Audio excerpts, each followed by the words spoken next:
Thank you all for coming. This is a monthly meeting of the Association of Recorded Sound Collections, which has been meeting here at the college now for the past 5 years or so. So we're here actually to do a presentation about the Tower Music project. The composer, the performer, and the impresario, the guy who actually put this all together, is Joe Bertolozzi. So please give Joe a hand. And my name is Paul Kozel. I'm the director of the Sonic Arts Center here at the City College of New York. And I was also the lead engineer and producer of the Tower Music recordings and also the Tower Music CD itself. Yeah. Thank you, Steve.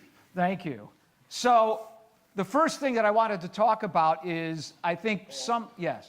You might also mention that it's available on Innova Records. We're going to get to that. Okay. There isn't any detail that we are not going to hear about this project. So what I wanted to start off with is just to kind of talk about what is Tower Music, because a lot of people said, oh yeah, it's that Eiffel Tower thing. So it's a public art project. And when we're talking about a public art project, the definition of what is public art, it could be just something, a monument. It could be an environment that is publicly accessible and that could be used for some kind of a musical composition.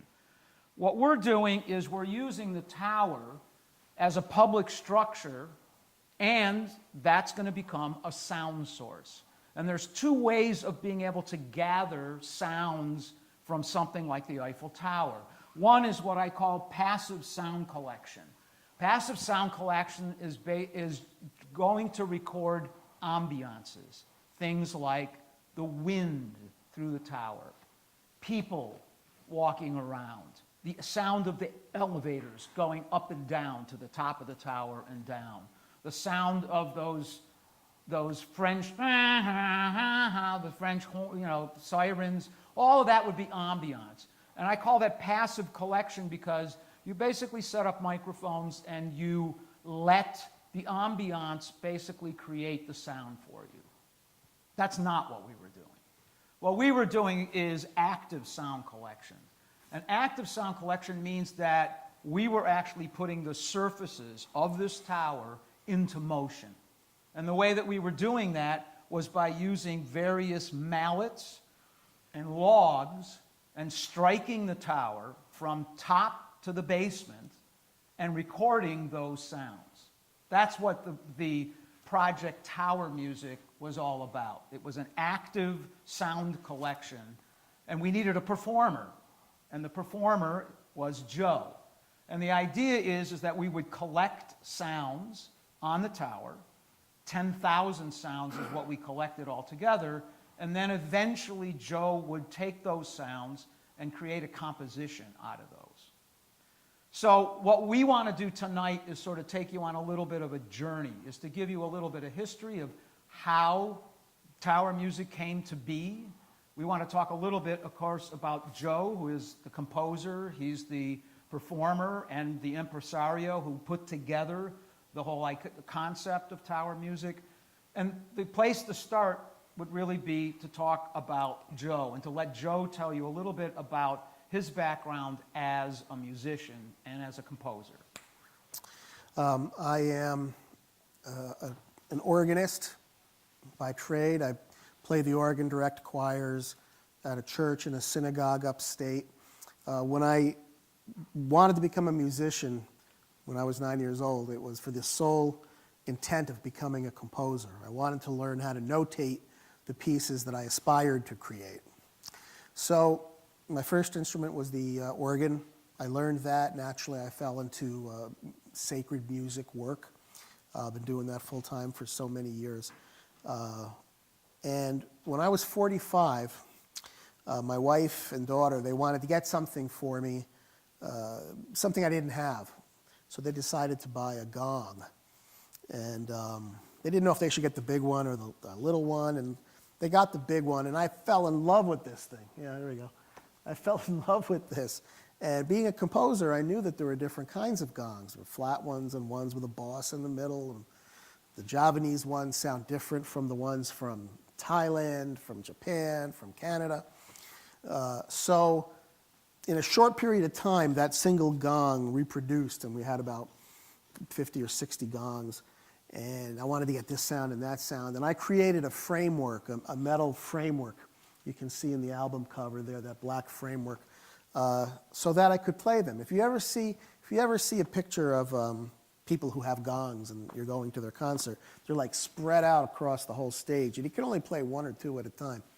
But this thing is in a shape of a U, and I have gongs at knee level, gongs at chest level, and gongs overhead.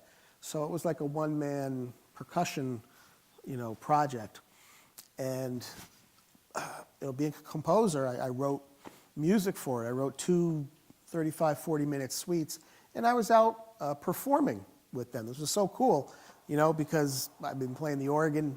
That's been my focus and my venue for so many years, and this was something different.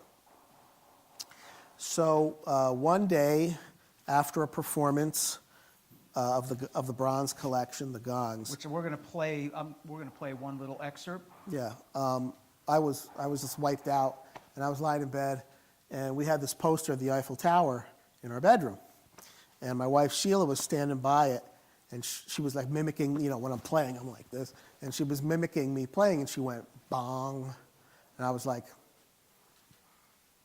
that would work, I could do that, So she remembered the one gong turning into 60, and then she saw me doing this, and she goes, oh no, here's another path we're going down.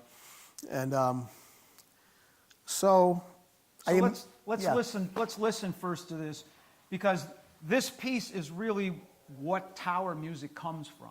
Yeah. It's a composer who is exploring sound. He's exploring sound that's not pitched sound. It's non-pitched sound, the sound of gongs and so on. And he got involved in this project, made an album of it. And I want you to hear some of this, because as we progress and we start listening to bridge music, we start listening to tower music, this is sort of the beginning of Joe's concept of working with mallets, with non-pitched instruments.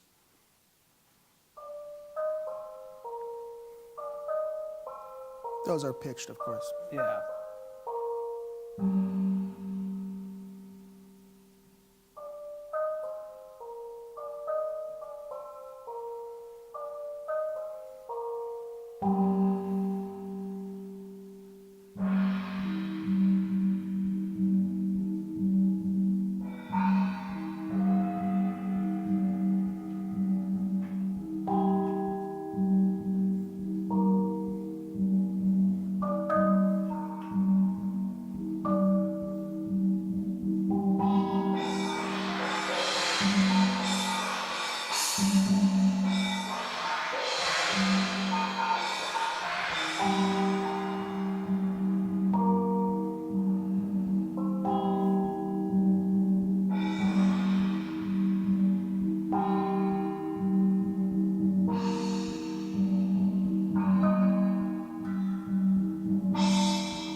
So,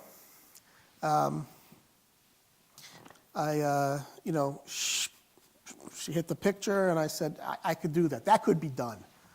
And I immediately realized that I didn't speak French, and I didn't have any contact. I didn't have like a record label behind me, or work for a college or university or anything like this. I had no contacts in Paris. So I said, I'd like this concept. I didn't want to do one on a faux Eiffel Tower like in Disneyland or Las Vegas. I wanted it to be authentic. So I knew that Gustave Eiffel was a bridge builder, and I started, there were no analogs to the Eiffel Tower here in New York, right? Or in the United States, really like this. So I thought a bridge would work. And at the time, this was 2004, the Henry Hudson Quadricentennial was 5 years in the future. And I thought that would give me enough time to, study up on bridges, make my pitch, raise some money, and do this project. So I did just that. I went to the Bridge Authority. I pitched them the idea. They thought I was nuts. They said, "What do you want out of us?" And I said, "Just give me a couple days to go out and, record some sounds. I'll write a song as a demo. If you don't like it, then we're done." So I was really putting the ball in their court, and, a bunch of suits who might say, "No, that we don't want to be associated with this." But to their credit, they said, "Okay, this is different. What could go wrong? We'll just let them pursue it." So they did, and then 5 years later, Bridge Music.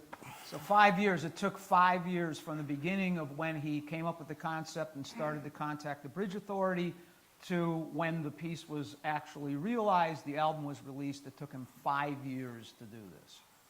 So he actually got quite a bit of press for this, especially once the album was sort of released and so on.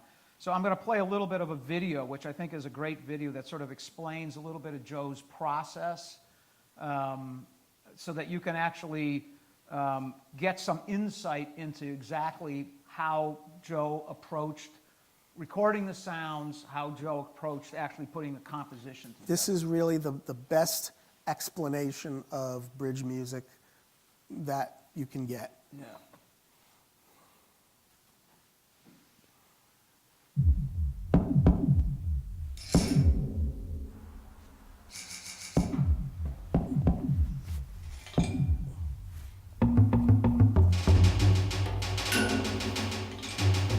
This is only the sounds of the bridge, no other I got instruments. the idea to play the Mid-Hudson Bridge in New York as an instrument back at the end of 2004. Changing mallets. Composer and musician Joseph Bertolozzi is recording hundreds of sounds from the Franklin D. Roosevelt Bridge, also known as the Mid-Hudson Bridge in Poughkeepsie, New York, so he can write a series of songs for a live performance on the bridge in 2 years. We were very skeptical at first. We didn't really understand, that you could get enough different sounds to be able to compose any kind of a song. How can a bridge be an instrument? Well, it has many different surfaces. It has panels and spindles and guardrails and cables, and each of those surfaces have a different vibrating property. Bertolozzi hired sound engineer Ron Kuhnke to help him make a 2-minute demo reel. Everybody else that I said, I'm out recording the bridge. And they're like, huh? What do you mean, recording the bridge? I said, yeah, we're putting pickups on the bridge and we're recording it and we're going to make music out of it. I thought it was crazy. First time I heard about it, I thought it sounded kind of insane. Didn't know how somebody could play the bridge. But then once Joe started to make some recordings with it, it actually came together and sounded like something. And what I want to do is write a piece like maybe 45, 60-minute suite of music using the bridge itself as an instrument, not having other musicians, violinists or flutes or whatever playing, but using the bridge itself as the instrument. Bertolozzi plans to station 22 percussionists armed with hammers and mallets at various locations on the bridge for the live performance. Let me hear these. When I'm trying to find these notes, I'm trying to catalog them in terms of like do, re, mi. So, like I said, I might find do on a surface below the bridge. I might find re, the next note, on a spindle 100 feet away from that, and I might find mi somewhere else.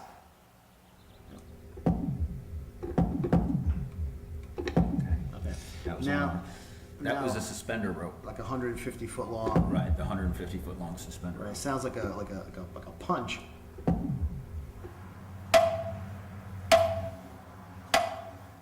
Okay, go change mallets. You can hardly hear those strokes with the rubber mallet out here, but the contact microphone picks up the vibrations of the surface it's attached to. So even out here, you can hardly hear it. Inside with the mics, it's got like a ring to it or a tone to it. Okay, next one.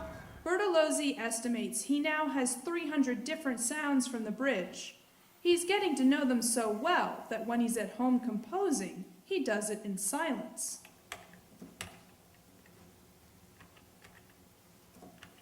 When I compose, it's pretty cerebral. Here's an idea I got. This is actually a rhythm. So how would you sing that? Well, this is being played on the towers with these big logs that we have. All right, and they're going to be on a special machine that we're going to have to design. So we're going to be able to have these logs hitting in close proximity, and that's going to be just like a dum dum dum dum dum dum dum dum. That's this right here. This software here is where the sounds that we recorded on the bridge resides. Now right here we're looking at one of the posts for the guardrail, and down here you can see the waveform. It's a very even sound. Now one thing I could do is I could take these notes, and with the beauty of electronics, I could make a whole scale out of that one sound and play.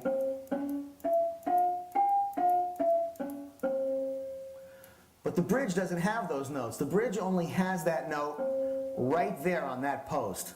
I'm making the electronic file so you can hear the music as I'm writing it. But the real essence of bridge music is to play the bridge live as an instrument. Bertolozzi expects the entire project to cost $1.8 million, much of which he hopes to raise through contributions. He's hoping the final live performance will take place in September 2009 as part of the 400th anniversary celebrations of Henry Hudson's sail up the Hudson River.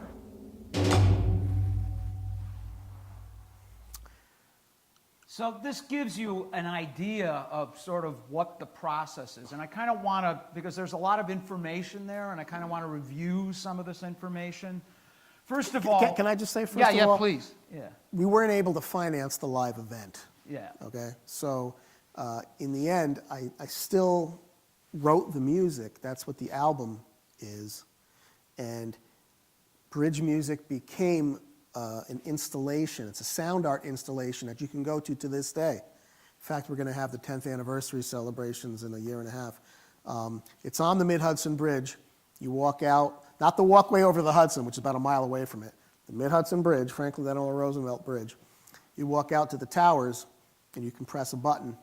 It's like a big jukebox mounted to the side of the towers. That's it right there. Yeah. They're listening stations. And you can press those buttons on the bottom and hear the whole album.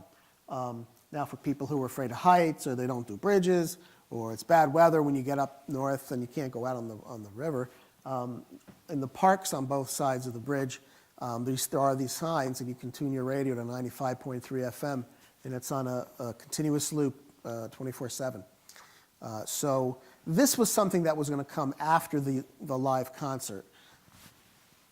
Live concert didn't happen, but we could still do this. So this is a cultural attraction that we have in the Hudson Valley now.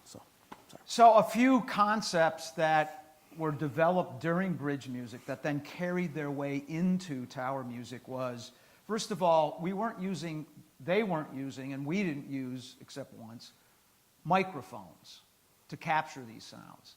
A microphone has to capture the motion, the mechanical motion of air moving and striking the microphone, which starts a thin piece of mylar, or it could be a magnet or whatever, moving, so that there is a waveform of air which then strikes the microphone. The microphone then starts to move in like motion, which then is transferred into electricity. That's not what we did, because as Joe pointed out in this movie, if you take a rubber thing and you wind up striking a piece of metal, what you're going to hear is a thud. That's it. So instead we used something called a contact microphone. It's called a microphone. It's actually a contact pickup would be more precise. You put it on, directly on a vibrating surface. So you take it and say, this steel girder, I want to hear what that steel girder sounds like. And you affix it to it. I have a little movie we're going to play later.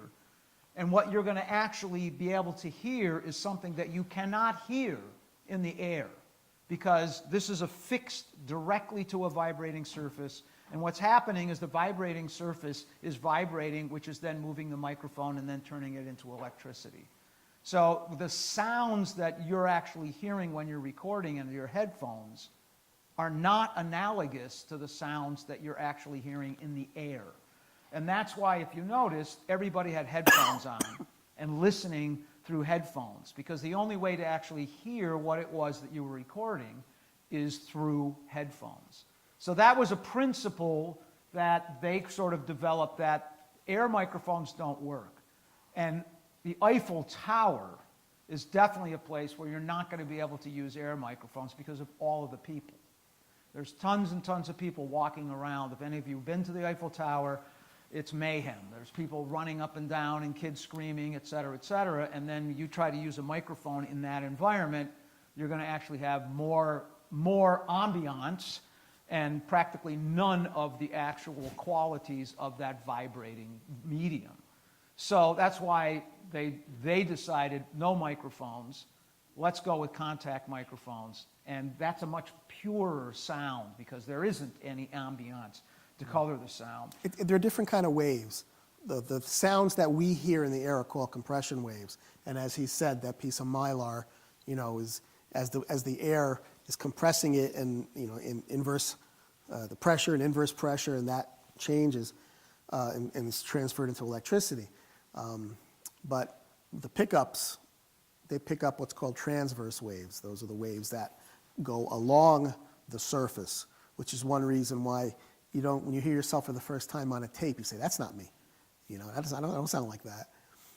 Because you're hearing a lot of the sound in your skull vibrating along. You don't hear it solely in the air the way everybody else does. Right.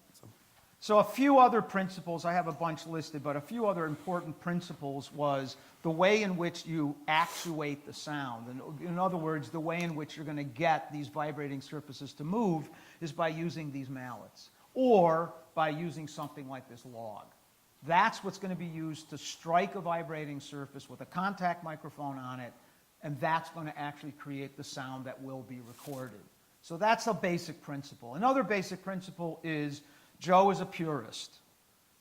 We've had many discussions about the fact that Joe just wants the bridge.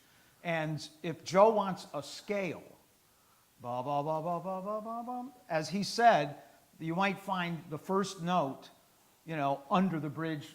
You might find the second note someplace way on top. So what happens is the compositions are based on notes that are simply available on the tower. He's not taking a note and transposing it. He's just basically recording sounds and cataloging the pitches and saying, okay, guess what? I have ba ba da da da. That's what I have. I don't have the whole scale. So when I compose, I'm going to actually have to compose not with an entire scale, but with whatever notes happen to be available. And that's a purist, because he could have filled in those other notes easily with a piece of software that could have done it. My rationale was that you want to hear the Eiffel Tower. You don't want to hear other sounds. You want to hear what this sounds like, right? So if I only use the sounds that I regenerated, that wouldn't be the Eiffel Tower or the bridge. So. The same thing with adding any kind of signal processing like reverberation or equalization or anything that would change the sound. Joe was not interested in doing. And this led to some very interesting discussions.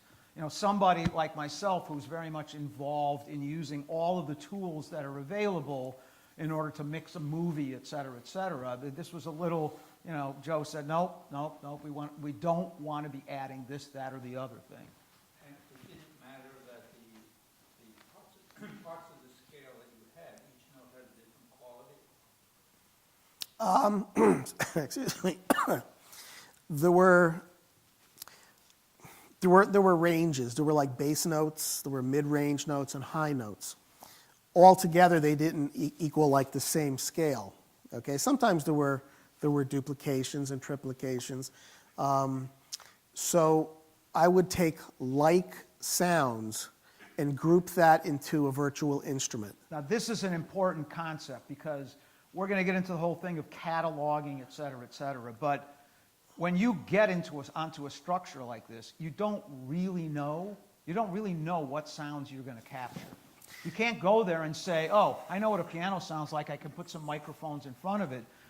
When we were on the tower, we had, a basic idea of what we would get, but every day that we got onto the tower, the first 15 or 20 minutes was us going around and looking at surfaces and trying to figure out which ones we think would actually yield some interesting sounds. What Joe wound up finding after we, had 10,000 sounds and he started to compose, is that those sounds would fall into sound categories. These are wood-like sounds. These are bell-like sounds. These are gong-like sounds. And he would create, as he said, virtual instruments out of like-sounding groups of notes. And that's how he was able to sort of control a scale so that the scale wasn't clunk, ging, bong, pack, that it actually had a similar quality to it because these were all bell-like samples, or these were all wood-like. They almost sounded like a marimba kind of sound. Some of the sounds that we got, for instance, we'll say that marimba sound he's talking about. I made this. I got some surgical latex and slipped it over a mallet so I could have both the hardwood and the soft, like I did with the log. So I might hit a surface with this, and then outside the building, across the street, I would hit something with this, and the two sounds, they might be very similar, like do and re, very far apart, played with different mallets, but they gave the same kind of tone. So even though they're disparately spaced, that was my virtual instrument. So it's like an instrument in your head, or I could hit something with this, what is this called? Lexan hammer, and I could hit another note with this, and they might have a similar tone. And then in my head, that was a virtual instrument. It was like putting together a virtual ensemble of percussion instruments. And one of the things that you have to do is, in order to keep careful records of what it is that you're recording and what are the pitches and what are the qualities, is that you have to take a huge spreadsheet to describe where it is on the bridge and how it was being recorded and what was the pitch, and all of this material so that Joe could actually use that huge spreadsheet. And when we were on the tower, it was 2 weeks of recording. Every day had an enormous spreadsheet of data that would describe every aspect of the sound. And Joe was then able to take that and start to be able to look at it and start to be able to listen and to be able to construct instruments from When that. he said every aspect of sound, more specifically, geographically, where was it on the tower? Yeah, First floor, second floor, north side, east side. What did we hit it with? We hit it with wood, we hit it with latex. And we ended up hitting these things with the same surface many times. Not just to get different takes, but to get the different, oh, my ears hurt when I look at that. So this is a partial spreadsheet that, you start all the way over, and it's time. There's time on here. So there And was then- scenes, so this was like scene 7, scene 8 when we moved, all right? So we hit it hard, medium, soft. What did we hit it with? A mallet that's that latex sleeve, the poly ball, which is the little white ball down there, northeast service stairs behind the boutique, landing stringer, second level, level 2, north, the mic we Microphone. used. So everything that was recorded had to be cataloged. Did you catalog types of sound that No, our job was simply to go and harvest the sounds, and then when I got back home, it took me 4 months to wade through this to pick the notes that I wanted to use. So from 10,000 sounds, he whittled it down to 2,800 sounds. And from 28, the final CD was composed of 1,200. About sounds. 1,500. 1,500. The 2,800 was like similar strikes, so that, you know, this is like really musique concrète, the album, right? It's not really a live performance, but I wanted to give it that live quality, so I was constantly, you know, modifying tempos so it wasn't like metronomic. And I would put more than, if I used the same strike on the same surface every time, you would recognize it. So what I would do is use these alternate hits so that there was a different live quality to it. You had a question? So, you know, when you were in the field and you're getting your material, did you have compositional elements in your head, sketches in your head, things that you had ideas with sounds that you were particularly looking for, or did you harvest sounds and then sit and say, okay, let me... The latter, because my thinking was that if I got too involved in the piece I wanted to write, and then I didn't have the right notes, I mean, I didn't know what I was going to find on the Eiffel Tower. I could have come back with 5,000 B flats. Then what am I going to do? You know? So I just said, just go, harvest. You did this before with the bridge. You know what you're doing. Believe in yourself. And I created this giant virtual percussion ensemble. Yeah, a couple of things is because this is a piece of metal, and because these are large pieces of metal, most of the sounds that we got were not sounds that lasted very long. You know, occasionally we would find sounds here and there that actually would, but most of them are short. So these pieces tend to all sound like percussion pieces. You know, there's not, you know, a singing line where something goes da dee da. They're pong pong ping pong pong pong pong ping pong pong pong pong ping pong, because that's the nature of what it was that we're recording. As we said, occasionally there would be something that would have sort of a longer value to it, but mostly the sound of bridge music, the sound of tower music is their percussion pieces. And that's why listening to Joe's, you know, the bronze music thing is a perfect example of sort of, okay, he started off dealing with percussion, then he had this idea that sort of sprung off of that to work on a bridge, which is basically another piece of percussion. And the tower is another piece of percussion as well. So I didn't do the bridge because you know, instead of the Eiffel Tower, no, yeah. I never thought I would have gotten permission to do the Eiffel Tower, you know. So I said, I still want to do it. This is still a cool concept. So that's what I did.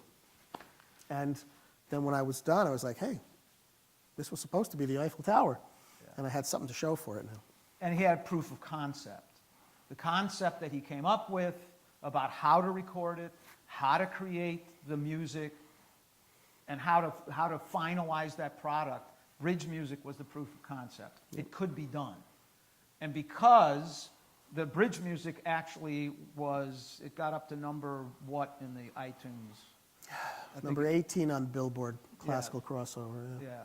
So it did rather well, and because of that, Joe was able then to start his process of, okay, I need to get a hold of, you know, somebody to talk to them about how am I going to do a piece on the Eiffel Tower. And it took Joe, as the dates indicate here, from June 2010 to January 2013 to get the invite. It took him 3 years. So one of the things I'm pointing out to you are the dates. This man is tenacious. He's a bulldog. He sinks his teeth into something. He just does not give up. He doesn't take no for an answer. And that's the process. A lot of these processes are years. They're not a month. We were on the tower for 2 years. Weeks. But then, Weeks. 2 weeks. And then there were, you know, we didn't finish the album for 3 years. It took 3 years in the interim period in order to actually catalog all the sounds, sort all the sounds, for him to begin the whole composition process, to then get into the studio and then to mix this, et cetera, et cetera. It was a 3-year process. Yes. Who did you have to deal with in France? Well, here we go. Here we go. This is the Eiffel Tower operating company. When I got the idea, which was a year after the launch of Bridge Music, again, I was lying down in bed, and I said to myself, oh, this was supposed to be the Eiffel Tower. And I was like, oh no, you know. I knew that I was going to go after it. So I got up, I went to my computer, and I looked up who owns the Eiffel Tower. And the mayor of Paris is nominally in charge of everything that happens within the city, which makes sense now, but I didn't know where to start, you know. So I wrote a very nice, respectful letter. I had it translated into very elegant French. I had a booklet all about bridge music in relation to what I wanted to do with tower music. I showed all the videos from Reuters and the Times and BBC and, you know, the global impact that it had. And I sent it to the mayor's office 6 times. I would call every like 2 weeks. I would call to see if they got it. I got to know the secretary very well on the phone.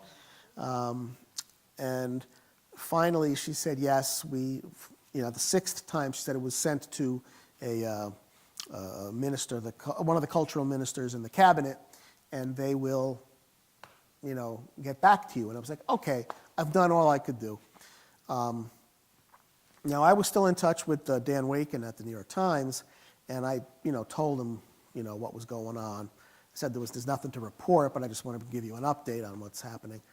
And I don't know, about a week later, there was an article in the Times about me trying to turn bridge music into tower music.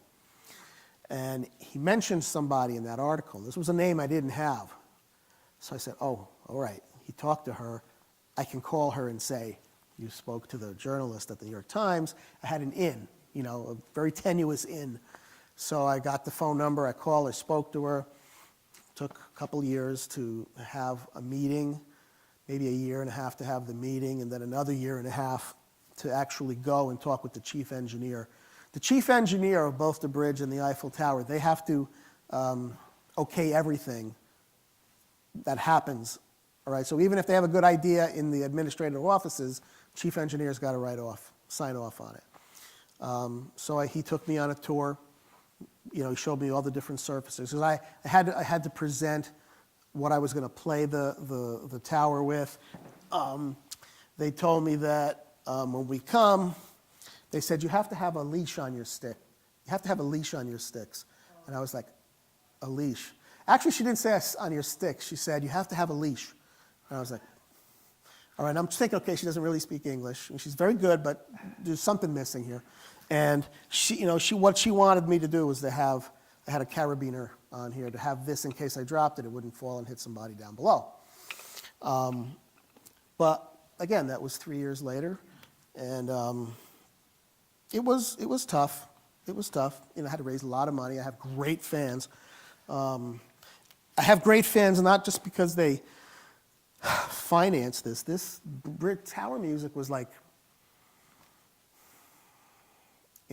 just to get to the tower was $35,000. I had a team of 8 people, and everybody's airfare and their per diems and their hotel and all the permits and insurance and stuff. It wasn't that. It was that they believed in the idea. You know, that's why they were so great, because little Italian boy from Poughkeepsie, you know, to do this, and they believed in me. So God bless them. So this is SET is the Société d'Exploitation de la Tour Eiffel. So it's SET, which is the operating company. This is Joe actually speaking to Stefan, who is the chief engineer. And this is in January of 2013. And I'm going to play a little video here that Joe had made about his visit with SET and the fact that he's getting ready to start this project. The music is bridge music, of course. Hi, my name is Joseph Bertolozzi, and I'm a composer.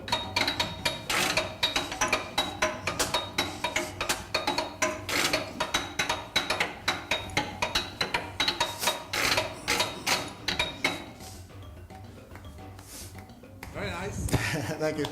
Well, here I am 8 years after having gotten the initial idea to play the Eiffel Tower as an instrument. In the interim, I played a bridge over the Hudson River in New York State, the Mid-Hudson Bridge, creating bridge music.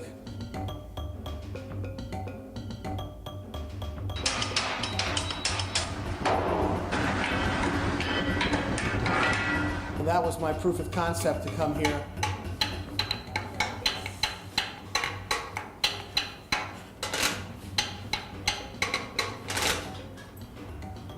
And we just came back from a meeting with the Eiffel Tower administration as I embark on my latest public art project called Tower Music. And what we'll be doing is going out to the Eiffel Tower and recording each of the surfaces, and I'm going to write music with those sounds. So you see, just playing in one location and doesn't give you a lot of different sounds. You need to have people all over to bring out the pitched tones and the drum sounds and the bell-like sounds. I know you haven't heard the music yet, really, but We're getting there. we're getting there. We're definitely getting there. So, You're recording single sounds. yeah, so we're going to get to talking about that specific thing, about so how did we record, what did we record and so on. So this is the team that Joe was talking about. So we had a photographer, a producer, there were 2 audio engineers, which we'll talk about what their duties were. Joe as the composer-performer, a production assistant. The catalog entry person had an iPad, and all day long, I was just barking at this person all day long saying, scene 8, take 2, and giving him all this information, and he's constantly doing this for every recording so that spreadsheet would actually get filled out. And then he would read it back to me to make sure that all that data was in, so we had a dance, when we were doing this, which was setting up the microphone, getting Joe ready to do his thing, calling out the scene, calling out the take, calling out all of the information that had to be. Then it was finally, okay, now we're ready to record, and each recording, would have to be cataloged as such. Is this a customized spreadsheet or a? Customized. We built this. I built the spreadsheet specifically for this project. So one of the great things was when Joe finally got word that we're in, and that came in March. And they basically said, in March, Joe called me up and said, we're in. That's the good news. I said, good news? That's fantastic news. He said, here's the bad news. They already set the 2 weeks. It's the last week in May and the first week in June. I go, what? So I was thinking it was going to be 6 months ahead or whatever. So he had to scramble to put this team together. And once he got the team together, then it was housing. Where people going to house? And we talked about this, and I said to him, you have to check out Airbnb. You got to check it out. And the first place he looked at was a 40-minute train ride to get to the Eiffel Tower. And, I just said to Joe, one of the things about this project, and I know it, these are going to be long days. And they turned out to be 12-hour days, 8 hours on the tower, 4 more hours generally at home working on backup, et cetera, et cetera. And I said, we have to have someplace that was in walking distance. And he found this amazing apartment in the 16th, which is 1 mile from the tower. We all walked together in the morning to the tower, and it was sort of a nice team building thing that we were all that close. And luckily, most of the weather, we didn't really have rain. I mean, we had cold, freezing weather, especially when we got up to the top. But in general, the weather was beautiful for us to take a walk. So this is just a picture. And then this is our favorite part of the walk, which is the Trocadero. We come up to the Trocadero, and then we have this lovely view. Anybody who's been to Paris and been to the Trocadero, this wonderful view. This is going to work. This is us going to work. Any of the crew have fewer pipes? Any of the crew what? Have fewer pipes?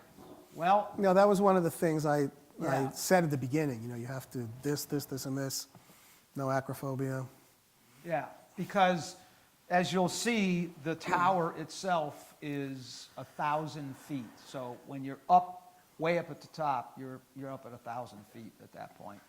You know, one of the things he said about the weather, you know, the first couple week, days, yeah. it was kind of dark and rainy. And then the second week and a half was beautiful weather. Yeah. But when you're 1,000 feet in the air, you know, it might be nice, 60 degrees, warm breeze blowing, you know, down on the ground. When you get up 1,000 feet in the air, now it's like 40 degrees. And the wind is blowing, you know, 30 miles an hour, and you could hardly stand up straight.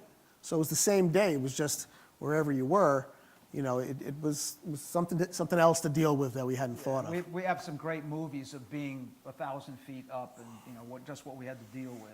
So now what we're going to start talking about is getting into the specifics of us being on the tower, recording the sounds, et cetera, et cetera. And I'm just going to play you a bit, a section of one of the pieces off of the Tower Music album, which is Tower Music itself. It's a short section.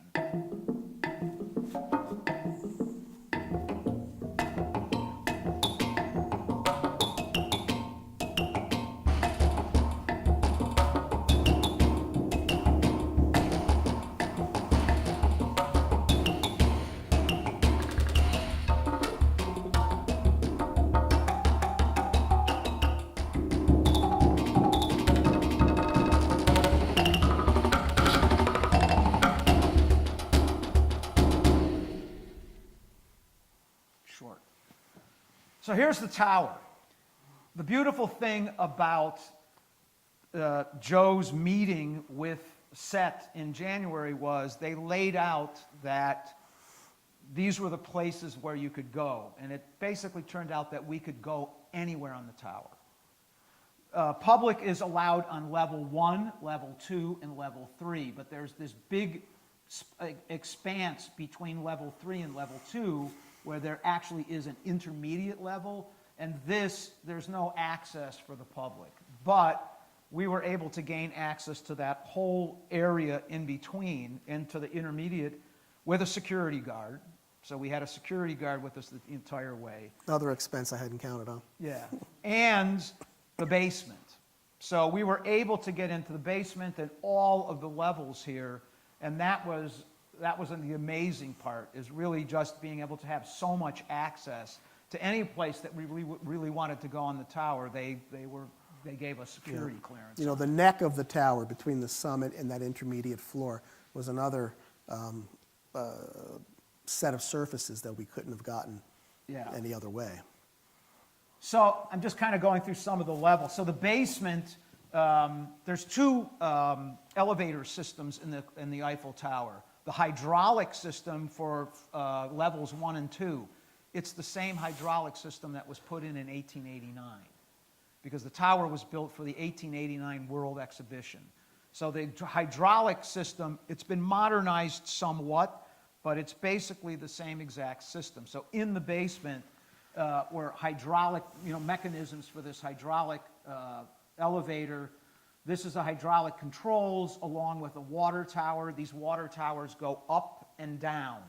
They displace water, and that's sort of the way in which the elevators can rise and fall based on the rise and fall of these very large water towers.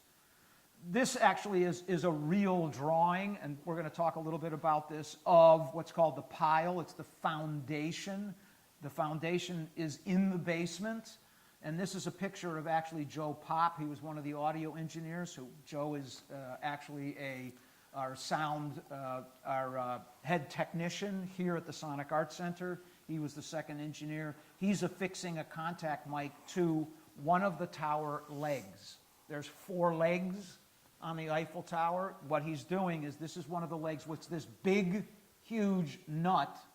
That's, here, these large nuts. This is what the tower is actually on the foundation with. And that was one of the places where we thought, hey, yeah, let's collect some sounds there. Again, we would never have had access to any of this stuff if, Set wasn't so good in basically saying you can go any place. I just asked for everything.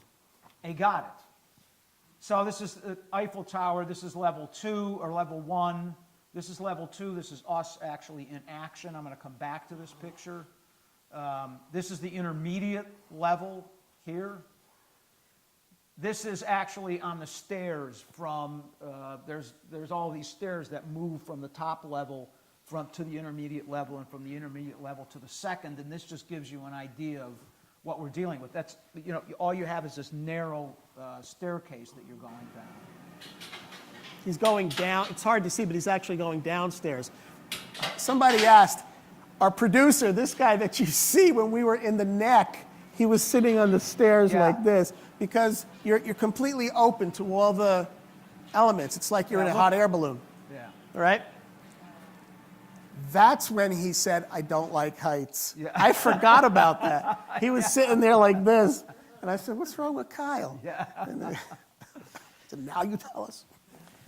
And then this is actually quite close to level 3. We're actually just under level 3. And again, we're just on these steps, walking down, finding interesting surfaces to record.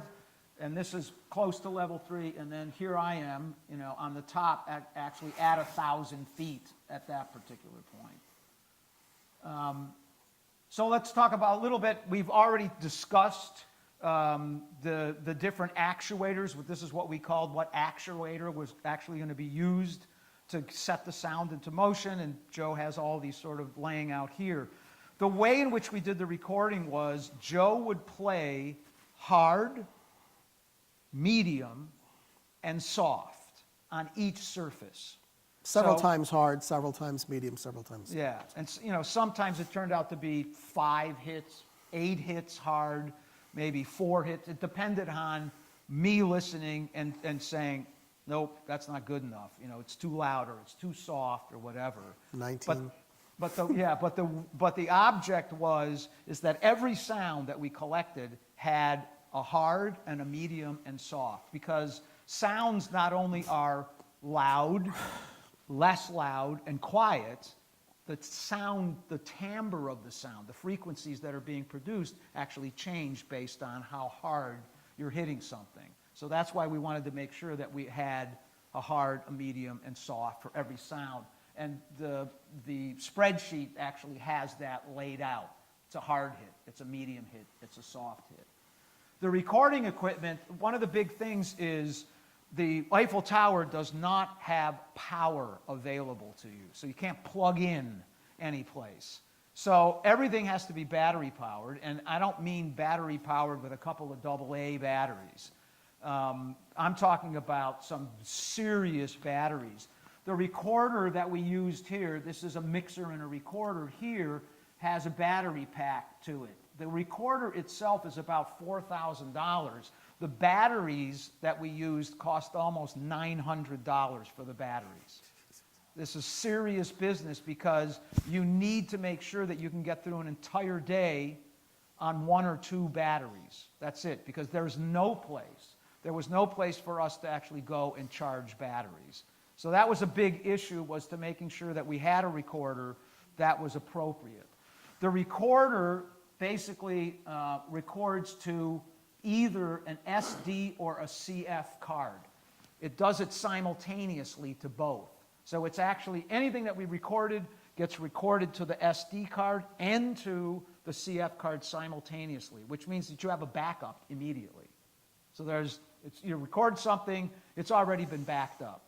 We're going to have more backup to do when we get back to the apartment, but right there on the tower, we already had a backup to the recording, because we did not want to have a situation where we would spend the day and find out that there was something wrong with the recorder, or there was something wrong with one of the cards, and now we wasted an entire day. We couldn't waste a minute on the tower.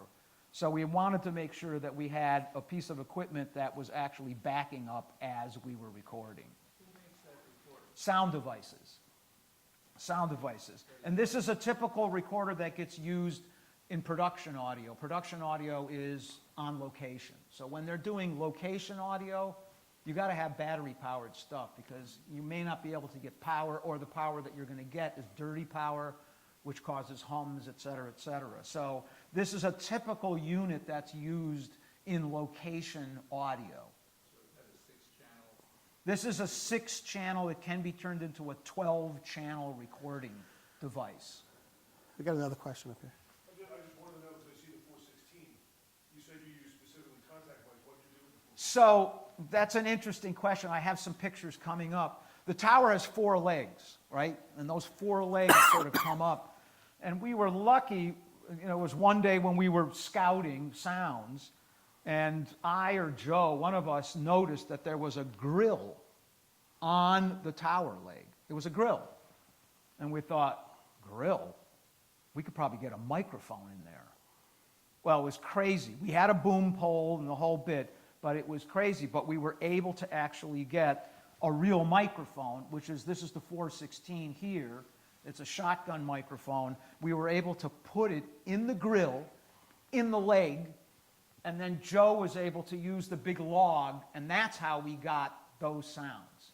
I was asking the engineer, because when I recorded this tower of the bridge, you know, there's a door, you go in, you can go up and down as you need to for maintenance. And I said, where's the, you know, the doors and the legs? He goes, no, we don't have those, you know. And then it's, oh yeah, well, you know, we got these 2 windows, they're about 35 feet off the ground. There's a grill over them, you can't open them. And there happened to be like a landing of a staircase that was just far enough away that the boom we brought, what's a boom, is like 15 feet long. It didn't work, you know, so we sent our assistants out at night. Yeah, we sent our assistants out at night shopping for broom handles, and they came back and we taped it so, you know, he made the boom, you know. We extended it a little bit further than... This is a very deceiving picture. It looks like he's right there. Yeah. He's not. I have a video on YouTube, and you can see he's like holding it, and he's got to try to balance it because the mesh on this opening, the opening was only like about 1 foot by 2 feet. Yeah, it was. And it was so he had to balance it so he didn't hit the sides, you know, and we're down there talking, oh, take again, Joe, you know, and so Joe Pop did a really great job. So this is Joe and I down, you know, we're actually down from where Joe Pop is, recording the sounds, and then Joe's got to stand there quietly, making sure he's not moving anything. Although, when you hear some of the sounds, one of the things that was going on at the tower at the time, construction. They were actually doing construction on the tower while we were doing all of these recordings.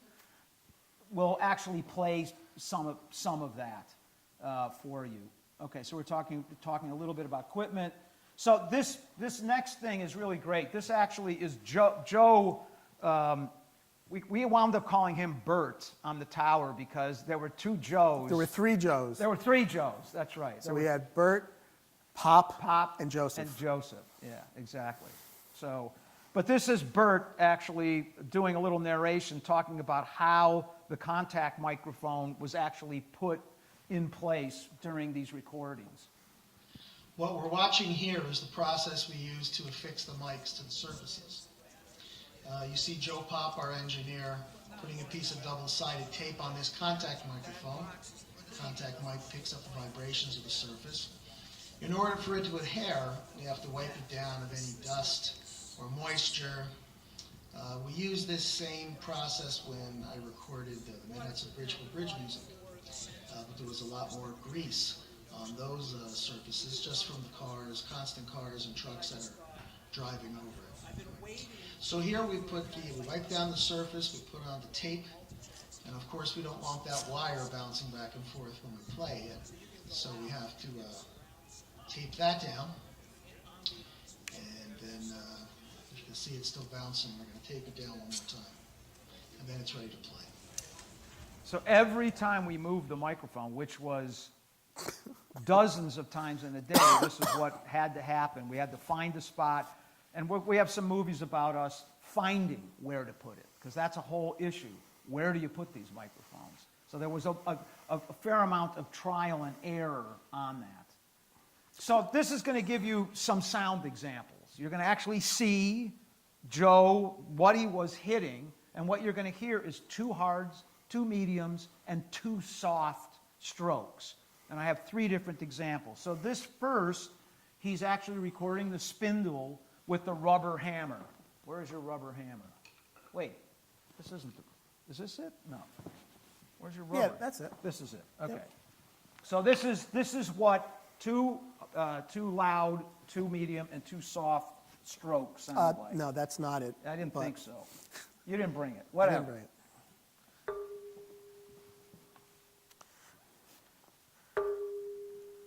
Too hard.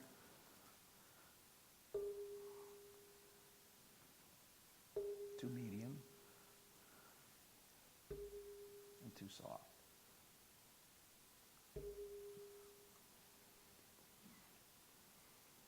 And this is a wooden bench. These are slats of a wooden bench, which Joe just told me a couple of days ago no longer exist after the construction. So this is the same thing, too hard, too medium, too soft.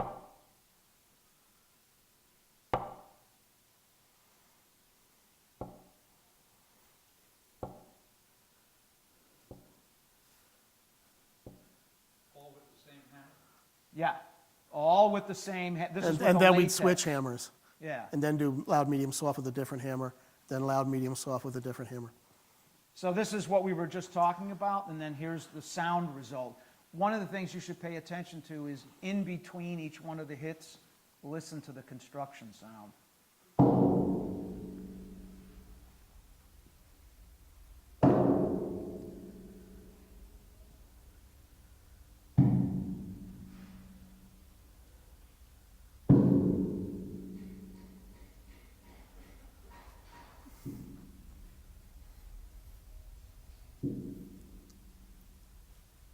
But these sounds would die out before, the timing sometimes was amazing. The sound would just taper out, and then you'd hear the construction sound. But once Joe edited these sounds, what would happen is that was gone. We weren't actually using any of the construction sounds in there. So as long as we were able to get the length of the whole note, that's all we really cared about. So sometimes while I was listening, I'd say to Joe, I need more, because the construction sound was coinciding with what we were doing. So a little bit about the audiophile organization. When you're on location, when you're actually recording on location, you're recording, what you wind up doing is you do what's called scene and a take. There's the date of the day, there's a scene, and there's a take. So the scene might be in a location recording. It might be people sitting around a table having a discussion. Okay, so the scene is, that's what the scene is. The take is, okay, this is the first time we're going to actually record it. Slate it, the whole 9 yards. Then the next time, okay, same scene, but we're going to do a new take on it. We used that analogy. The analogy was that we were going to use this system, which is a film system, to do all of the organization. So every time that we recorded, as we pointed out in this, is that we had a... My ears hurt when I see that picture. Yeah. So that you can see over on the side, the first thing that was recorded was a scene, then a take number, and then the mallets, et cetera, et cetera. Did you decipher the date? Yeah, the date is 6/1/2013. That's in the first column all the way at the top. Yeah. All right, then this is the time of day it was. So, and you can see this is the very beginning. We started at one's that 9, we started around 10 o'clock. An hour and a half later, this is all the recordings that we had done in an hour and a half. Previous image. The date column. All right, Okay, over so- here, this would be scene 3, take 06, take 01, 02. Because sometimes we had like take 19. So I had to number them with the zeros first. So the date is 13, the year is 13, the month is 5, that's what the M is 05, and the day is 27. 27th of May, then we went into June. Yeah, exactly. Yeah, 2013. And when I was cataloging these, I always did the hard ones first. So 1 and 2, if I saw any sample and I saw 1 and 2, I knew that it was a soft, hard one, 1. 2 would be the medium hit, 3 would be the soft hit. So I got to know the code very, very, very Yeah, well. 4 would be, the next take would be another hard hit, 5 would be a medium hit, 6 would be a soft. So you'd have a lot of them, but you would know just by looking at the take number which were soft and medium and hard. Joe also wanted to consider a live performance on the tower. So every time we recorded, this is one of the reasons why we have such an extensive spreadsheet, is we had to record where we were recording it. You know, where were we on the tower, so that if we were going to do a live performance, what would happen is we would be able to position these players, we would be able to give them music that they could actually follow, because we knew where every sound came from. So this is Joe actually explaining to us at one point about what his thoughts were about. There was going to be 3 percussionists standing here on this area. This is what I'm envisioning here. There's 3 musicians at this station. There's one guy right there with fuzzies. Right there, we get that timpani sound, all that stuff. There's a musician on here playing this. Now, all of this is exactly duplicated over there. Sure. Okay, so we don't need to record this, we don't need to record that. Yeah. Record this, we don't need to record that, etc. So we'll basically be in here. And then over here, this will be someone who's playing that stairs, maybe, an auxiliary person here, and then this. So that was a consideration, that we needed to make sure that all of the positions were precise. And we got to the point where, every position had a video taken and a picture as well. So we had this, but if we needed to come back to the tower, we wanted to make sure that we actually had a video of it as well. So this is a video of one position of the microphone. And Joe Pop was in charge of doing all the video of the positioning. So this is just one of those.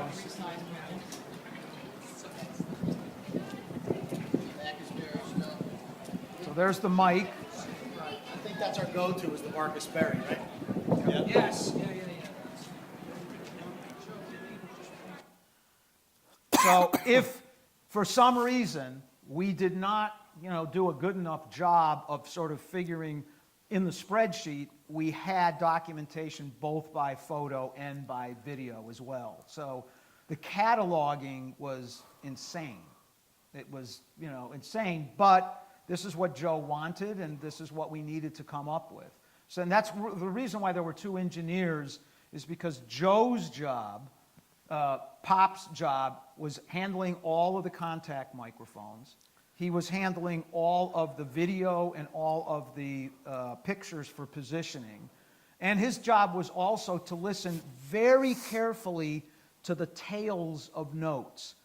I was listening for the overall quality, but what he was doing was he would have when Joe would strike something, bung, what he would do is that would go bung, and he would turn his headphones up so that he could actually hear when the sound actually came to an end.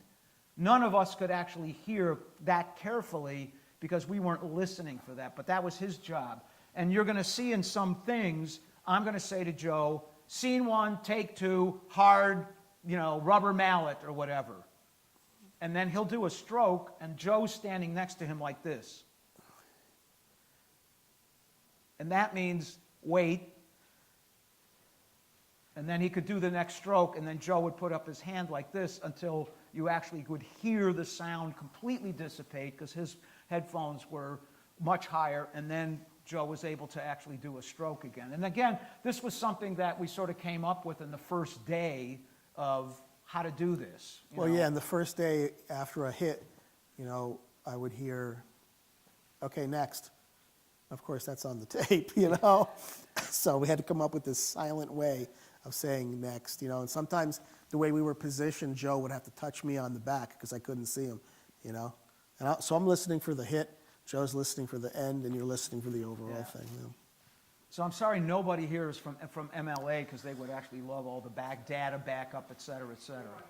Yeah. How did you determine what was loud, medium, and soft? Was it a certain number of dB that you would see?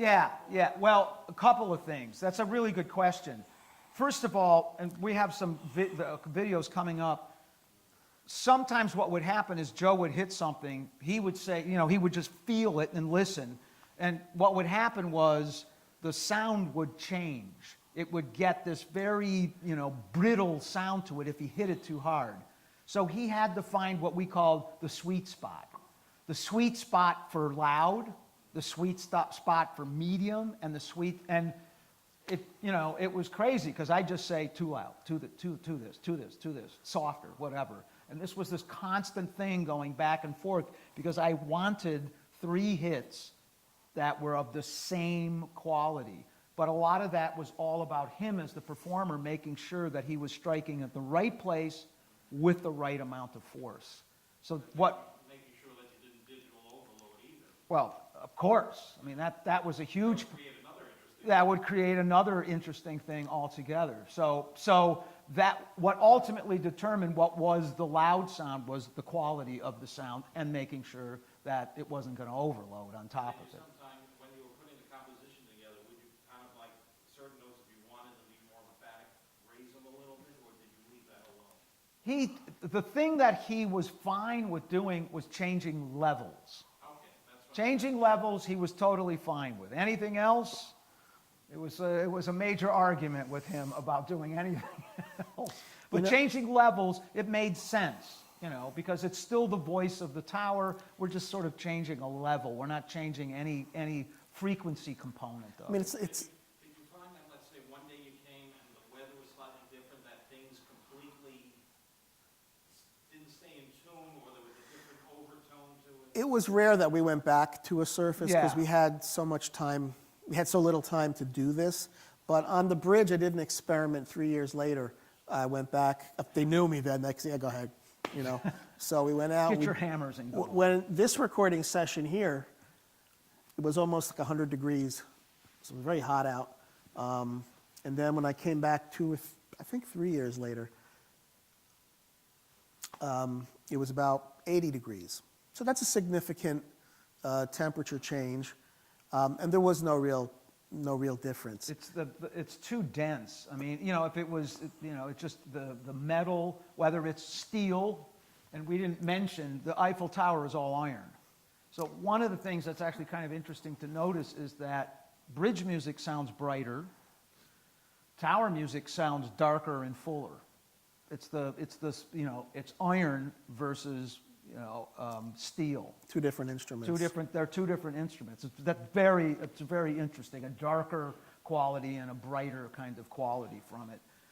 This is one of our typical sessions. Is we would spend 8 hours, typically on the tower every day. We'd come home. Have dinner and then come back. Yeah, Well, you guys would set this I up. would make dinner, and then it was. Okay, now we have to do backup. A lot of times, because we had a lot of media, international media, Reuters would come to us, or the Times would come to us and say, do you have something that we could put in our video, or whatever? So we were doing stuff on the spot. Joe would just say, here, let's put something together, and we would record it, then it would have to come back, then I would wind up mixing the whole thing together, because then we would have to deliver it that evening or the next morning to them. So it was a busy night's work, and then it was like fall into bed and start this whole process all over again. Joe did give us 1 day off in 2 weeks, which was great. It was nice to have 1 day, but it was, I basically said, to the crew, we're here to work. We're not here to play. If we have a chance to play, that's great, but these are going to be long days. You better get used to it. So You have to stop after a certain point because your ears will start to shut down. after 8 hours, if that was good. After 8 hours, you kind of felt like, and the nice thing was is that we had speakers here. So the thing is that dealing with headphones all day long and listening to headphones for 8 hours, it was so great to be able to come back here and actually hear what it sounded like in speakers and not have those things hanging on your head. When I was cataloging the sounds, I'm going through literally 10,000 samples. It's all day long for 4 months. There was one day where you get this ear fatigue that you're talking about, and I just said, I got to take a break. So I actually had to go to work. So I left, and I left a little early because I wanted to go buy a shirt. And I stopped at this men's clothing store, and in the windows, they had, you know, their banners, their ads, and these guys having fun. One guy's got a Frisbee, another guy's got, you know, a dog, playing with a dog. And part of the coolness was at the bottom of each of these banners, there was like a waveform. So like these guys are having fun and there's music going on, you know. So I had the windows up. I wasn't, you know, I was like completely nothing, no radio.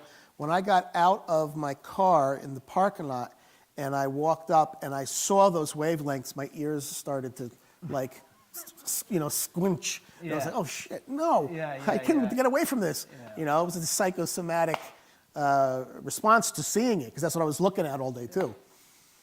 So this is actually a picture of this is a typical setup. We would show up someplace, and Joe would say, you know, let's look at the surfaces and see what's interesting to record. And he would be walking around tapping things. And this is one of these places where this is what we call a suicide fence. That was what we called it. It's a security fence, but we call it a suicide fence. And then there's this big panel. This big panel is great. The sounds from this big panel were beautiful. But this was myself, which was the recording engineer. I'm the one who had the actual recorder. That's the little contact pickup over here. This is Joe, the other engineer. And you can see I have headphones. Joe Bertolozzi has headphones. Joe Pop has earbuds. All three of us have headphones, and we're all listening for different things. Joe is really concerned about performance. I'm listening sort of to the overall sound to make sure that what we're capturing is the best sound that we can get from there. And Joe Pop is busy listening to what the tails sound like. So the three of us are all listening, but we're listening in very different ways to each sound that's being created. And then the log entry, here's the log entry person is right here. The videographer is here. The producer's here. The only person who's missing here is the photographer, who was off taking pictures someplace else. But this is a pretty typical work picture. I'm not going to get into all these connections, et cetera, et cetera. So, working on the tower. You guys probably are wondering what this book is here. One of the things that we wanted to do before we got to the tower was we actually wanted to know what surfaces were on the tower. And Joe got this book, which is, it's just the drawings of the Eiffel Tower. These are the architectural drawings for the tower itself. And Joe and I both, you can see all these markers, Joe and I both went through these. And one of the things that we wanted to do is to try to identify surfaces, but the other thing is that we wanted to have terminology so that, thank you, Joe, so that if we got to a certain structural piece, what is it called? What was the name? And we were actually able to use the drawings and be able to get the names. This is a gusset. This is this, because what you'll find in this structure is a lot of repeating structural elements. So we knew if we recorded one of those structural elements that we didn't have to go and find the same structural element any other place on the tower. That's covered. We got the gusset, that's it.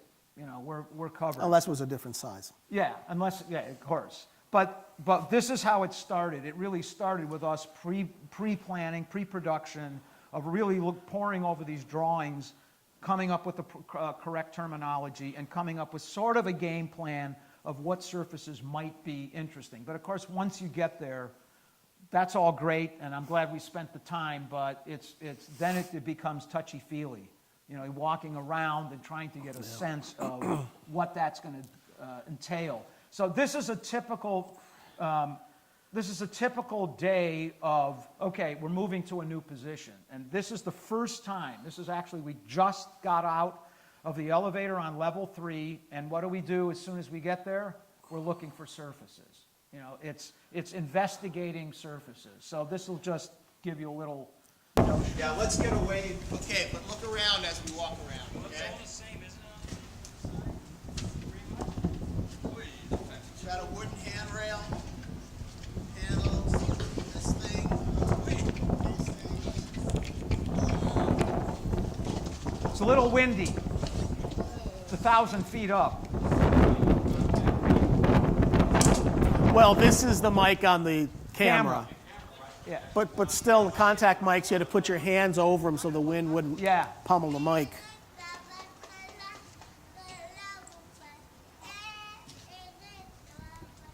Cute little. You have to wait. Are they gone? Okay, go. Yeah. But Yeah. this was typical. You know, you would walk. You would just walk around. You take, you know, and then we would have a little conference about which surfaces that we thought would yield the most interesting sounds. But then you get to it. Okay, so now what we are is we're at some girder here, and I'm listening, and Joe's hitting, and what we're trying to do is we're trying to find the sweet spot. Where does he hit? Where is that place where the sound just seems to give us all of the elements of that sound? So this is a really good example. That doesn't sound. It's not there. Just what that. It's you have to be close to this in order to get the low end. Okay. That's what you have to do. And I don't think if you hit it too hard, it's, you know, so I think the hardest thing that you're going to do here is just something that's going to really, that's too hard. So this is, I'm not really clipping or the. it's not clipping. Yeah, there. I don't know what you're doing different there. Okay. That's good. That's good. Oh, wait. Okay, so that's it. That's the place. Okay. So Joe actually had chalk with him, and which was the smartest thing because he was able to actually, if there was a pitch, he was able to put the pitch, write it down so that we had it, but he was also able to mark the sweet spots. So it's like, okay, that's where I need to hit it. I got to remember muscle memory and remember how hard that I wound up hitting it, but at least, and we were able to hone in, and I'm telling you, the difference was he would move that hammer an inch and the sound would just go. It was gone. Use any limiting during the recording itself? Soft, that recorder has soft limiting on it, and it, you know, I was trying to stay away from it. I really wanted to not, but there were a few times where I kind of felt like it's just, the limiter just is kind of coming on just a little bit, and I just kind of felt like that's okay. And the sound, you know, I was always checking, replaying and checking things, and, you know, it worked out fine, but it does have built-in limiters on it, soft clip limiters. Did you ever try hitting a particular structural piece in different locations to see whether the tone was? Yeah. You mean the same type of thing somewhere else? Yeah. We did. 1,000 feet up, the same structural piece, same size, had different quality? We did try once or twice. We did try like the same structural piece in a couple different places, and it didn't. You know, it was like if there was a difference, it was pretty minute. It might be like the same type of angle iron, but one is this short and one is this long. Yeah, that's the The same exact same yeah. thing. You know, the tower is built on a curve. You know, so all the pieces are handmade in relation to that curve.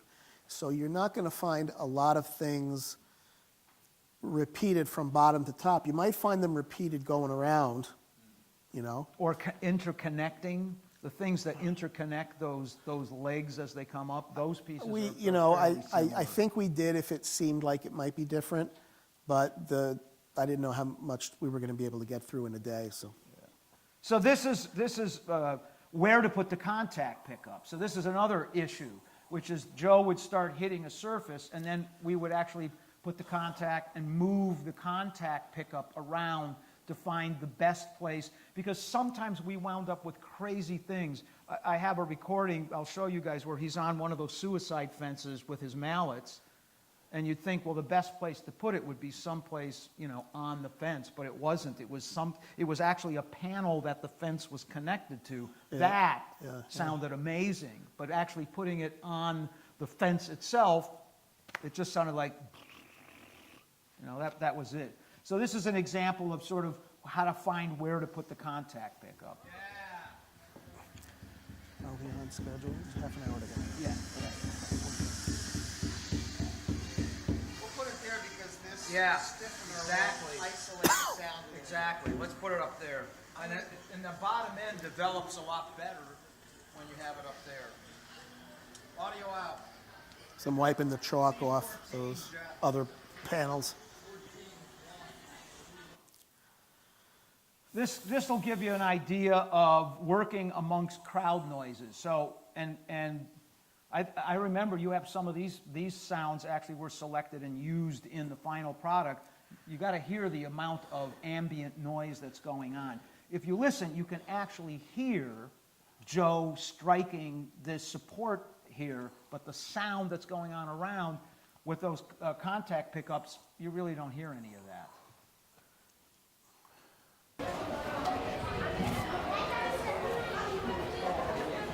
There's Joe.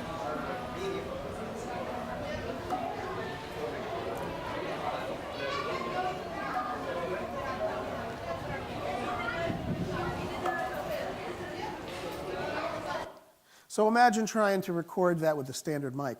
All you would get would be the families talking, Yeah. you know? With a little clunk here and there. But the actual sound, you know, you heard sort of a spindle-like sound early on. It's a very pure, it's a beautiful sound, but it's the beauty of that microphone that makes that happen. With an air microphone. And when I selected the samples, I would do a very quick fade up to just before the hit, and then, you know, as long as, I would have to pick one that didn't have noise in it, and then do a fade on it. But I only put the fade on after the sound had died. So you're pretty much hearing that sample. When you hear the sample by itself, you hear all this like ground noise. But in the course of the piece of music, you know, your ear is being taken to the melody and the rhythms, and you don't hear it at all. Yeah. This is another example of him actually Joe doing a soft hit with a latex sleeve dowel and a little bit of the dialogue that takes place between the two of us. Watch my expression. 16, take 6, soft, stand by.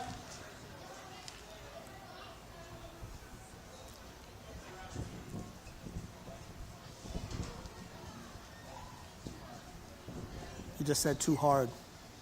What?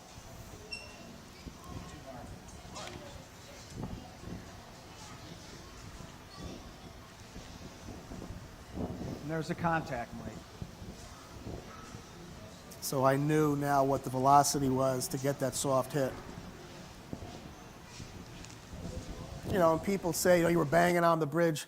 Man, I was hardly touching that thing for that soft thing. Here's the thing I was talking about, recording a security fence roll.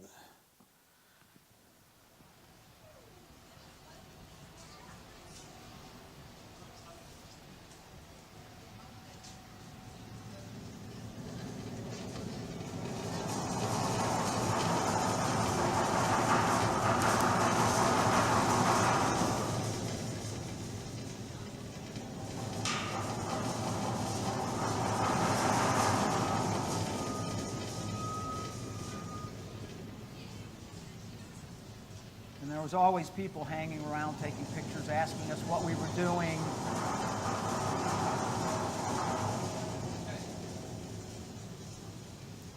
Now, that was one take of 3 crescendos and decrescendos. And to Joe, it's still ringing.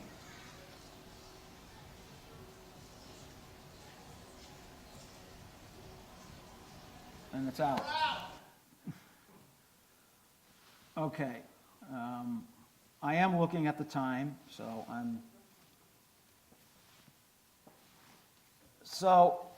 this is doing a little recording. Actually, this is close to 1,000 feet up, and you'll hear the wind whipping around. We all have layers on. This, you know, what we had to do in a day is that we would start off at the top of the tower, and we all had like 3 layers on, gloves, hats, a lot of times. And then what would happen is we would actually make our way down to the 2nd level, and then everything got stripped off in order for us to work in that environment.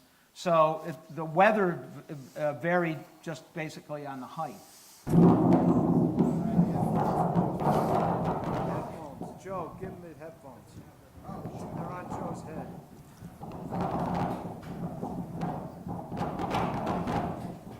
See the tether on that Joe was talking about?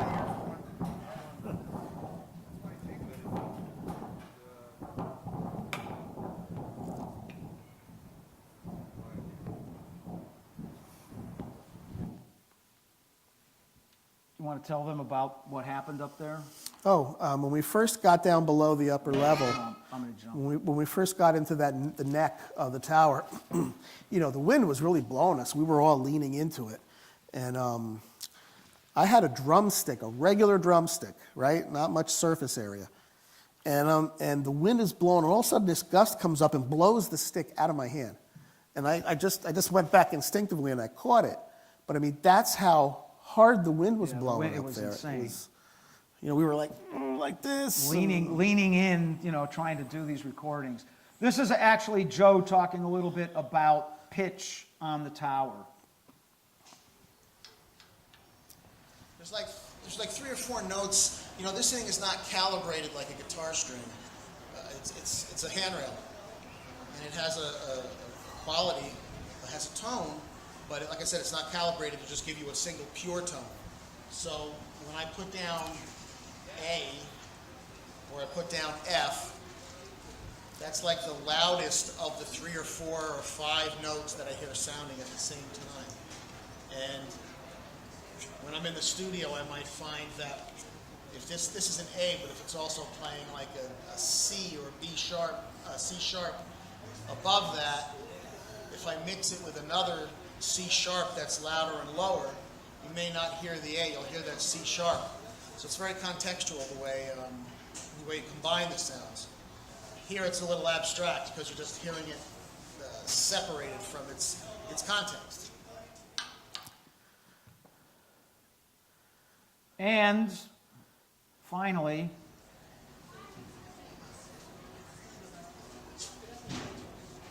And we're out. It's an official wrap. so that was it. That was finally, after 14 days, that was the last recording that took place. And then, we were all hugs and so on at the end. So that was a 2-week process. But now what starts is, after the 2-week process, now all of those sounds have got to go to Joe's studio. And one of the first things that we did was, Joe said, I got to modernize my studio. You have to come and help me. I need new equipment. So the first thing that we did was get Joe's studio up to modern standards. And then he started working. And the first thing that he did was he started doing cataloging of stuff. So I'm going to jump over some of this stuff.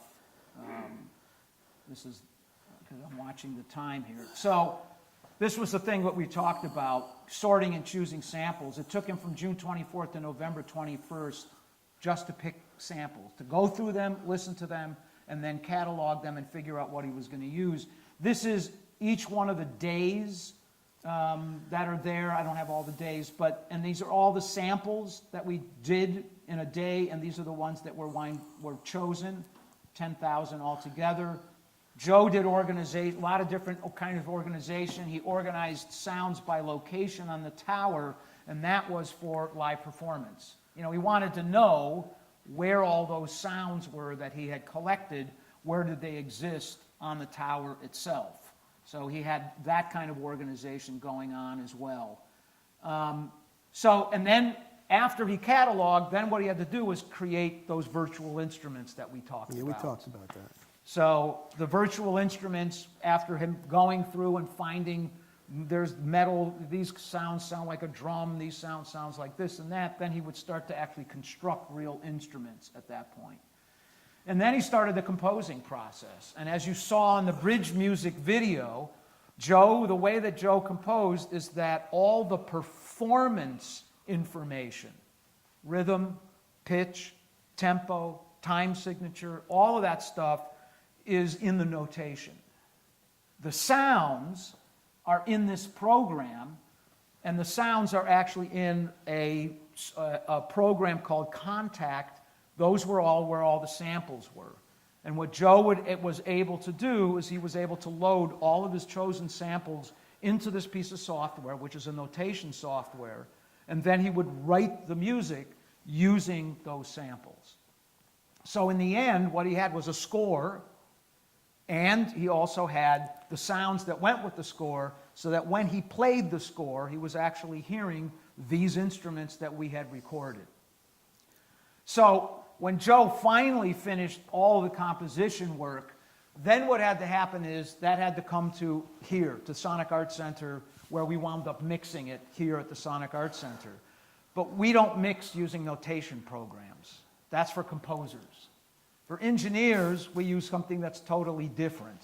And for engineers, we use a program that looks like this.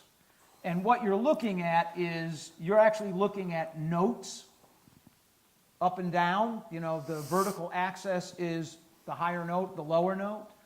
The horizontal is note length, is what you're looking at. There's a tempo track, there's a meter track on here, there's a bar and beat track. So what had to happen is Joe's session that was notation and sounds had to be translated into a piece of software called Pro Tools that would then take all that information and put it in a program that we could then mix from. I brought the finale notation files that I used were pre-mixed. I mean, what I brought to him, we just had, I knew that there were some nuances I couldn't get from finale that we could get from Pro Tools. So I essentially brought him something that was like 95% mixed, and then we modified it as we needed when we went on. But I knew that in order to create an album, a professional spec album, it would have to come out of finale and go into Go into here. And mostly what we did was volume adjustments, just all kinds of volume adjustments. One or two places where Joe really kind of felt like he had a bunch of things going on and it was hard to hear all those parts, then he would allow me to use some equalization to make things sound, come out. But that was rare. That was very rare. Equalization is not additive. Yeah. You're not adding something to the sound. All right, so that was okay with me, and it was extremely rare. It was extremely, extremely rare. And then we had contact also. So we had performance data in this program, looks like this, and we had the same contact instruments. So we were able to port over all of the sounds into the same program, and then we were able to transfer all of the performance information from the notation into Pro Tools. And it was mixed upstairs in the Sonic Arts Center. The last step to get the album out was mastering. And mastering is a process where the mixes that were created here at the Sonic Arts Center are now given to a mastering engineer. This is Scott Hull, who's mastered everybody, in the jazz world, everybody in the David pop Bowie, world. Taylor Swift. Yeah, everybody. He was the one who was put the final touches. So what he was doing some overall equalization. He would make, this piece a little brighter in order to get it to sound like it was, going to fit in with all the other pieces.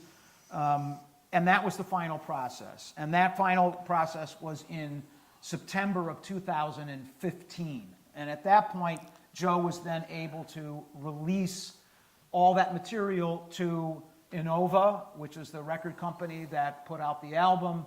But then it took Innova many months until April of 2016. We had to decide what was an opportune time Right. to release it. And it seemed at that point that the end of April would be the best time. They even bumped one of their other artists who had that slot so that I could release mine at that time. But, it's, and it gave me time to work on the social media stuff leading up to it and things. So this was the final product, which Joe has here.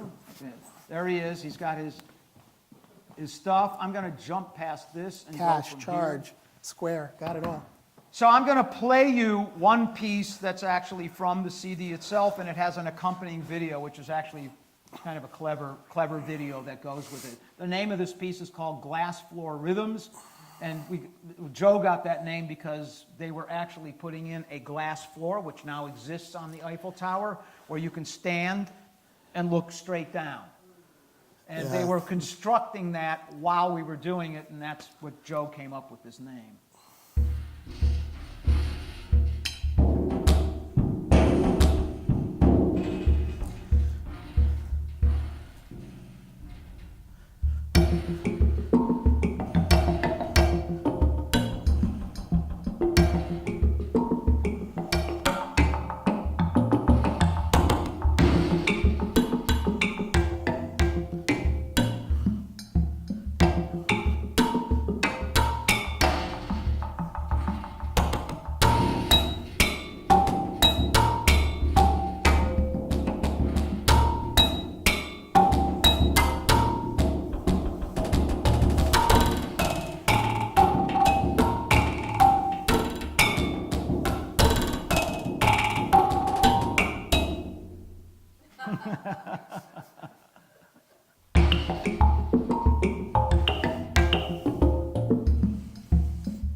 What's that? They don't teach you that. They don't teach you that in music school. That's right. So I hope that at a certain point, you weren't listening, you found yourself listening to music rather than just individual hits on pipes and girders, and that's the whole point of this. It's music, it's not a gimmick, it's not a science project, so. I mean, it seems like it's a science project from what we just spent an hour and a half talking about, because it is. It takes a tremendous amount of focus and a tremendous amount of technical facility in order to pull this off.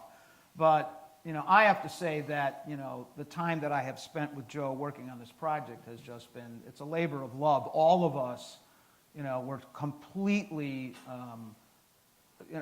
we just loved working with Joe and his entire concept, and we were all there for him to make this happen, to realize this piece. And I say to Joe many times that it was all about the music. It wasn't about. There were times when we had arguments about things because we were co-producing the album, but in the end, we both feel like the product that we put out was what Joe ultimately wanted, and that's what we, the crew that supported him, what we wanted. We wanted this product to be what Joe wanted, not necessarily what we thought that project should be. When my wife was mimicking me and hit that poster of the Eiffel Tower, this is what and not this exact music, but this is what I knew could be done, so. After you wrote the music, or you orchestrated it, I wrote it too, I composed it, yeah. right, the program assembles it from, No, program is nothing. I put the notes in the order, I determined the tempo, I determined the volume. The program is simply a placeholder for the notes and the samples. Performance data. And it plays back what I put into it. so you actually assemble it by hand. I wrote it out as a note- score. Yeah, one note at a time. Go back to the image of the score that you have, Of the what? of the score, the music score. Oh. Yeah, I wrote it out one note at a time, just like I would if I was writing it, with pen and, in the old days, with pen and paper, Yeah, I mean, it's literally inputting one note at a time. Like you see, this is composite marimba. So these notes are all over the tower, but they're all happening at a certain time, right? I have these different markings showing that the tempo is being modified. So it's just not a mechanical rhythmic thing. I'm putting some breathing space into the tempo. No, so things slow down, things speed up. Yeah. Yeah. The whole idea of this is that it's Joe's hand in everything. In a way, this is almost kind of, it's hand music. It's him striking the tower and creating these samples, and him putting each note in one at a time, tweaking each note one at a time. It's very much a craft, a project, where what he had to do to assemble this is, that's why it takes 5 years to do things like this, because the time commitment is enormous. Any other questions? I know Dennis is coming over to bid us adieu, right?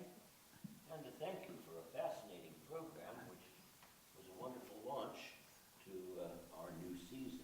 And we've waited a while for this to finally take place, but it has taken place, and it was obvious it was well worth the wait. So thank you very, You're very welcome, much, Dennis. and to all of your colleagues who contributed to the final product. And I'm Dennis Rooney, and I wanted to welcome you all to Parsons New York chapter. This is the 2017-2018 season. Okay.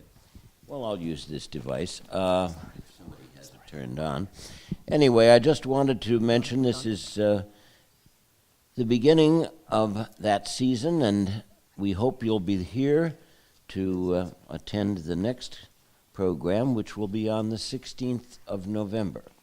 This will be devoted to the 80th anniversary of the first broadcasts by the NBC Symphony Orchestra. It will also pay tribute to the late Anthony Paterno, a leading collector of recordings of the NBC Symphony under Arturo Toscanini.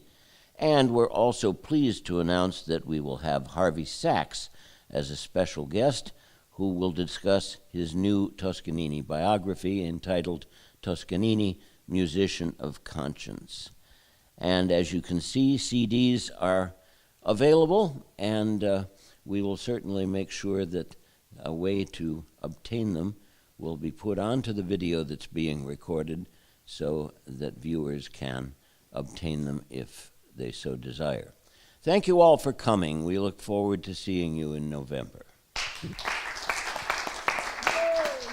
I'm happy to take more questions. I want to point out, if you want to go see the bridge music installation, it's up.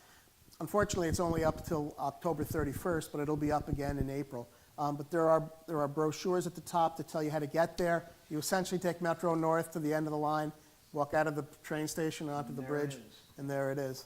Yes? I thought I was going to be bored to tears before I got here. So, It was anything but. It was absolutely fascinating. Well, thank you. great. Thank you. Thanks.